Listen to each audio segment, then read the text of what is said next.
সুন্দর সকালে রুনু পিঁপড়ে তার ছোট্ট বাসা থেকে বের হল। সূর্যের আলোয় চারদিক ঝলমল করছিল। রুনু জানত শীত আসার আগে অনেক খাবার জোগাড় করতে হবে। সে খুঁজে পেল একটা বড় রুটির টুকরো। তখনই গাছের ডালে বসে থাকা টিপু ফড়িং তাকে দেখে হেসে উঠল। রুনু প্রতিদিন অক্লান্ত পরিশ্রম করে খাবার জোগাড় করতে লাগল। তার ছোট্ট বাসাটা ভরে উঠতে লাগল নানান খাবারে। কিন্তু টিপু, সে তো শুধু খেলাধুলা আর গান গেয়েই সময় কাটাত। দিন, সপ্তাহ, মাস গড়িয়ে যেতে লাগল, আর রুনুর খাবারের ভাণ্ডারও বাড়তে থাকল। দেখতে দেখতে শীতকাল চলে এলো। চারদিকে সাদা বরফ, গাছপালা সব সাদা হয়ে গেল। খাবার খুঁজে পাওয়া হয়ে উঠল অসম্ভব। টিপুর এখন আর খেলার শক্তি নেই। তার খুব খিদে পেল। ঠান্ডায় কাঁপতে কাঁপতে সে রুনুর বাসার দিকে গেল। রুনু তার উষ্ণ বাসায় আরামে বসে খাবার খাচ্ছিল।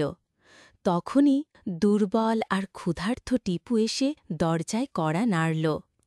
টিপু দুঃখী মুখে রুনুকে বলল, রুনু, আমার খুব খিদে পেয়েছে, আমি কিছুই খেতে পারছি না। রুনু টিপুর দিকে তাকাল। তার মনে দয়া হল। সে বলল, আমি তো তোমায় বলেছিলাম শীত আসার আগে খাবার জোগাড় করতে। টিপু লজ্জিত হয়ে মাথা নিচু করল। সে নিজের ভুল বুঝতে পারল। রুনু ভালো মনের ছিল, তাই টিপুকে কিছুটা খাবার দিল।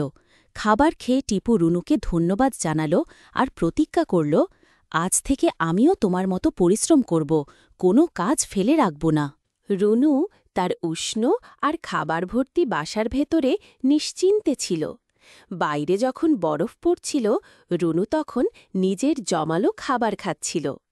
হঠাৎই দরজায় একটা ক্ষীণ শব্দ শোনা গেল। টিপু তার ভুল বুঝতে পারল আর প্রতিজ্ঞা করল যে সে আর কখনো সময়ের কাজ ফেলে রাখবে না। রুনুর মতো পরিশ্রমী হওয়ার প্রতিজ্ঞা নিয়ে টিপু দেখল শীতের পর বসন্ত আসবে, আর সেই বসন্তে নতুন করে শুরু করার সুযোগ থাকবে। এখন থেকে টিপু আর রুনু একসঙ্গে কাজ করবে, শেখার আনন্দে।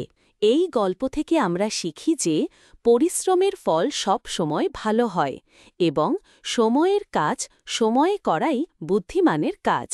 তাই বন্ধুরা, কখনো আলসেমি করো না, আর আজকের কাজ কালকের জন্য ফেলে রেখো না।